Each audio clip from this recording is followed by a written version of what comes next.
Palawan, the Philippines' last frontier, is an incredible tapestry of diverse cultures, ancient tradition, and breathtaking beauty. In this two-part adventure, we explore the world's most beautiful islands, traveling by land, sea, and air, from its wild mountainous north to its richly historic interior, down to its most secluded paradise islands in the south.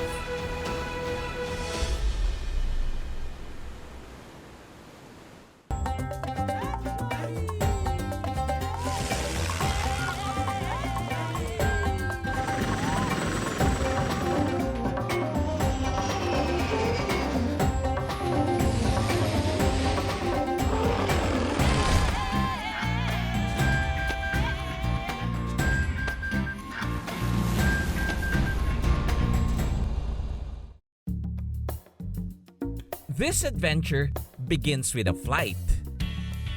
Governor Pepito Alvarez of Palawan invited me to fly with him in one of his trips back home to discuss a project.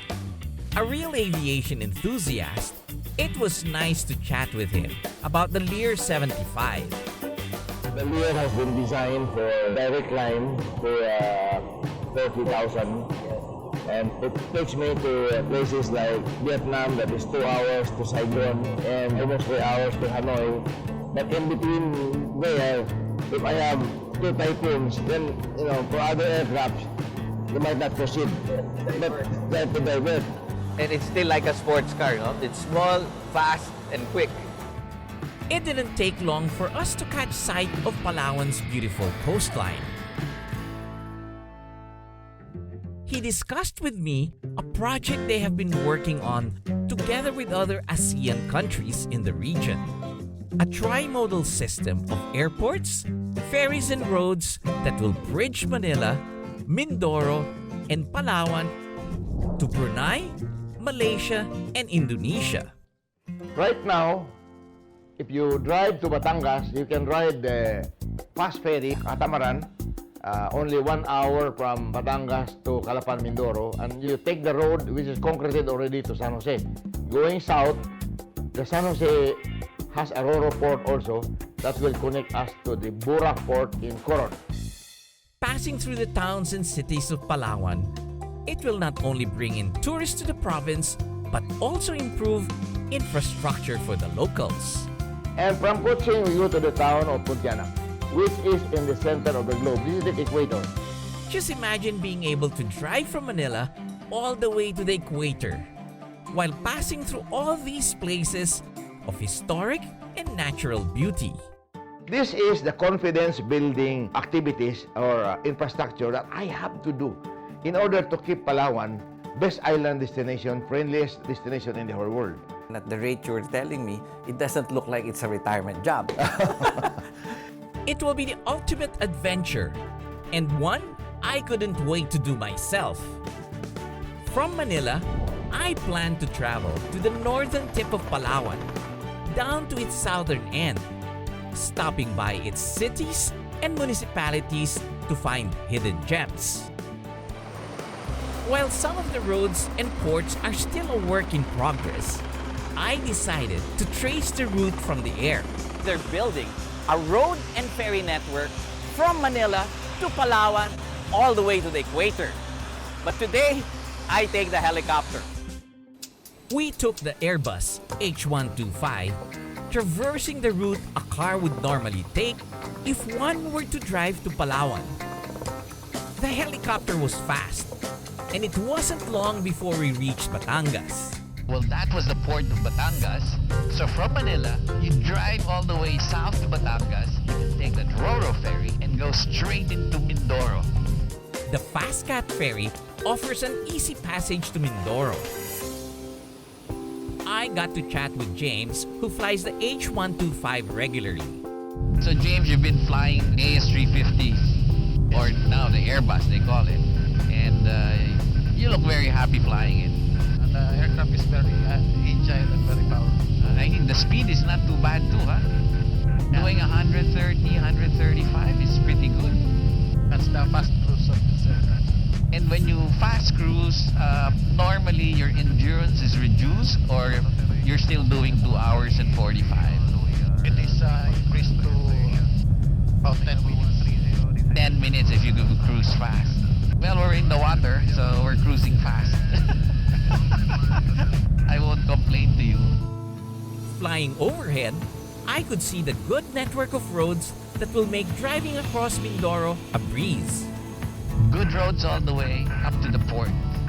So from here, they take the FastCat all the way to Borac.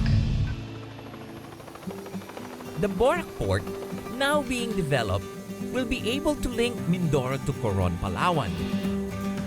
Coron's magnificent landscape began to appear.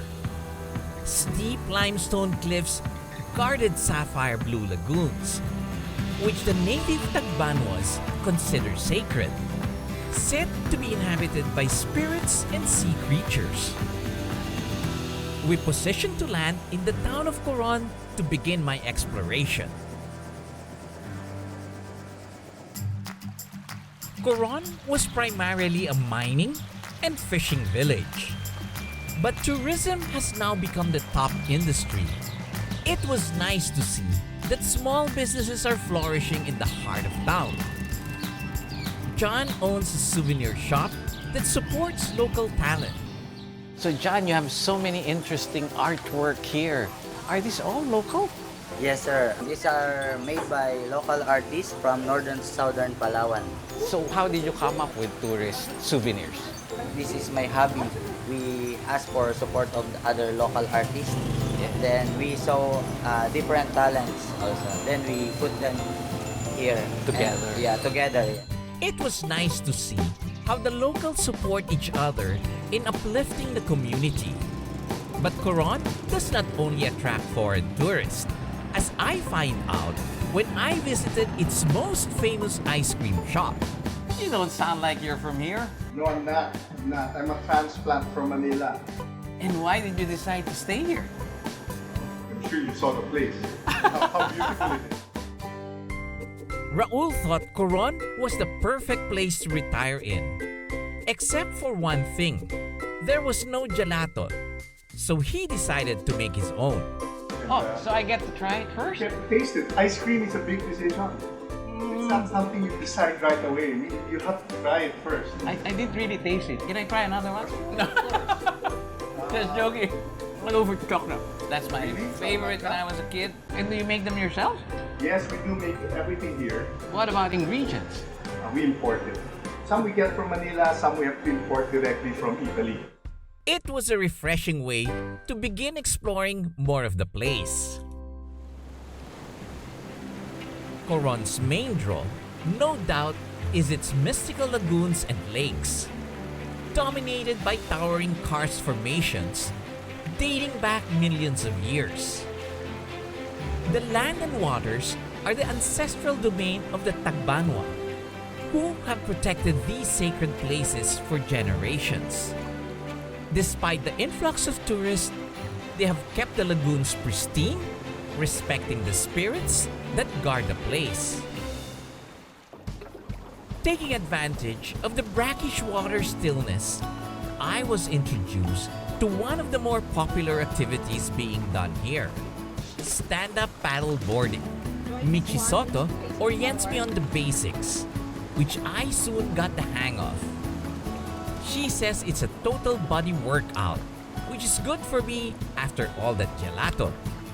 It was a nice, eco-friendly way of enjoying the tranquil waters of the lagoon and taking in the breathtaking views of this place. Up next, I continue on my adventure across Palawan to discover a place once 100 years in isolation and a group of islands known the world over for its beauty.